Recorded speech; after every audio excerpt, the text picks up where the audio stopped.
নমস্কাৰ সকলোকে welcome back to my YouTube channel Utpal Kashyap tech.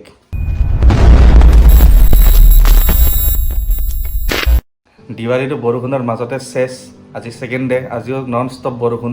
বৰষুণৰ মাজত হ'লে আপোনালোক সকলোকে জনাইছোঁ দীপাৱলীৰ বহুত বহুত শুভেচ্ছা। আৰু আজি অৰ্থাৎ 25 অক্টোবৰ বিয়লি 4:40 পৰা 5:45লৈকে এটা সূৰ্যগ্ৰহণ লাগিব। আৰু এই সূৰ্যগ্ৰহণ লগাৰ আগে আগে বহুত ৱেবছাইটত হওক নিউজত হওক বহুত কিবা কিবি নিষেধাজ্ঞা দিয়া থাকে যে নাখাব, বাহিৰত ওলাই নাযাব বা সূৰ্য ফালে ডাইৰেক্ট নাচাব।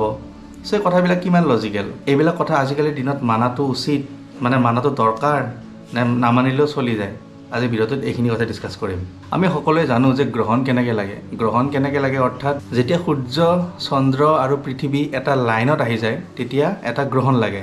যদি পৃথিৱীখন চন্দ্ৰ আৰু সূৰ্যৰ মাজত থাকে তেতিয়াহ'লে লাগিব চন্দ্ৰগ্ৰহণ, আৰু যদি চন্দ্ৰটোৰ মাজত থাকে পৃথিৱী আৰু সূৰ্যৰ তেতিয়াহ'লে লাগিব সূৰ্যগ্ৰহণ। পৃথিৱীখন যেতিয়া সূৰ্য চাৰিওফালে ঘূৰি থাকে, লগত চন্দ্ৰটো ঘূৰি থাকে, যেতিয়া এটা লাইনত এনেকৈ আহি যাব তিনিওটা অৰ্থাৎ পৃথিৱীখন মাজত, তেতিয়া আমি দেখিম চন্দ্ৰগ্ৰহণ।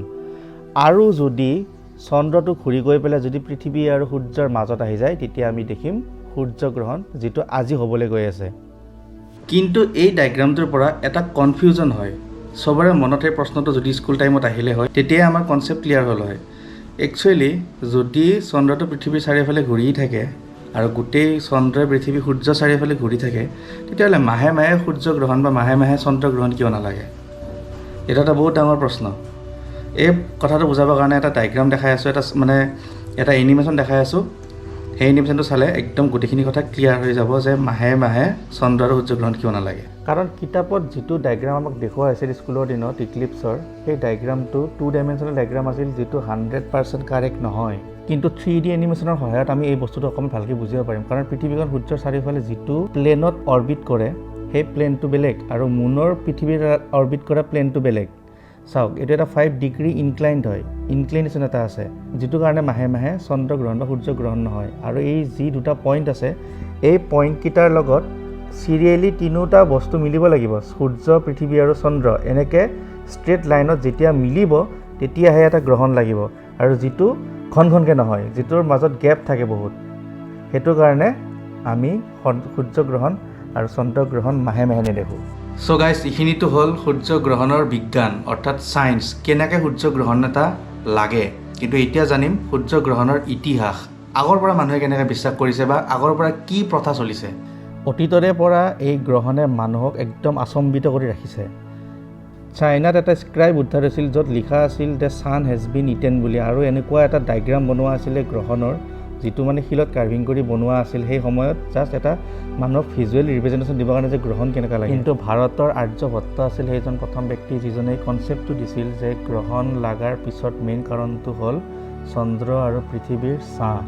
হিন্দু মাইথলজি মতে যেতিয়া অমৃতৰ ভাগ হৈ আছিল সমুদ্ৰ মন্থনৰ পাছত, তেতিয়া স্বৰভানু বুলি এটা দানৱে মনে মনে গৈ পেলাই দেৱতাসকলৰ মাজত গৈ অমৃত খাই দিয়ে। কিন্তু বিষ্ণুই গম পাই লগে লগে তাৰ গল কাটি দিয়ে, আৰু সেই কাটা যোৱা গলটোকে আমি জানো ৰাহু বুলি, আৰু বাকী বডি পাৰ্টটোক আমি জানো কেতু বুলি। আৰু হিন্দু মাইথলজি মতে এই ৰাহু আৰু কেতুৱে ৰেছপনচিবল সূৰ্যগ্ৰহণৰ কাৰণে, তেওঁলোকে গিলি দিয়ে সূৰ্যটো। ঋগ্বেদত মেনশ্যন কৰা আছে।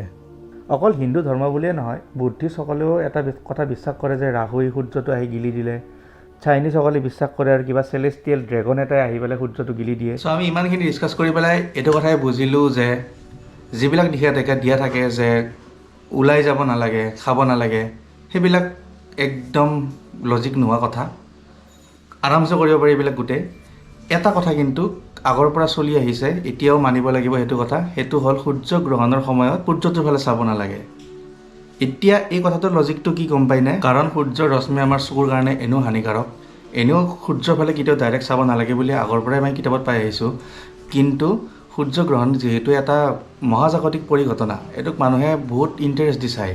তো কি হ'ব, যেতিয়া কণ্টিনিউৱাছলি বহুত সময় ধৰি পেলাই গ্ৰহণৰ ফালে চাই থাকিব তেতিয়া অবভিয়াছলি গ্ৰহণ নালাগা সময়ত হওক বা লগা সময়ত হওক সূৰ্যৰ ৰশ্মি চকু হাৰ্ম কৰিবই। চ' কথাটো এইটোৱে যে গ্ৰহণৰ সময়ত সূৰ্যৰ ফালে চাব নালাগে বুলি যিটো কথা কয় একদম কাৰেক্ট, কিন্তু অকল গ্ৰহণ নহয়, এনেও সূৰ্যৰ ফালে চাব নালাগে। আৰু এইটো ভিডিঅ'ৰ থ্ৰুদি কোনো এষ্ট্ৰলজাৰ হওক বা এষ্ট্ৰলজিৰ ওপৰত হওক কোনো ধৰণৰ ডিমৰেলাইজ কৰা কথা কোৱা নাই ইয়াত। এইটো খালি জাষ্ট এটা লজিক।